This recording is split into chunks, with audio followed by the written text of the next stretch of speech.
Hey everyone, and welcome back to another video. And in this video, I'm going to show you how to print 4x6 shipping labels on eBay using the IDPRT thermal printer.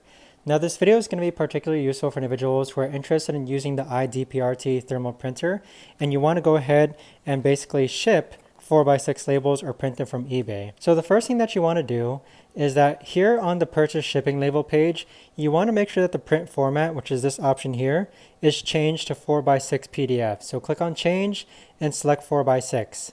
Afterwards, purchase the shipping label and download it as a PDF and open up that PDF. Once you open up that PDF, you want to make sure that your printer is turned on and connected and that it's also connected to your laptop. Next, load your 4x6 thermal printer paper and you want to make sure that adhesive side is face up. Now go back to your PDF, click on Command P, and then for the paper size, you want to make sure that you select 4x6 and then click on print. Now once you click on print, it should print via right over here. You just rip off your label and there you have it. You now have an adhesive label that you can just paste on to a plain white envelope or package.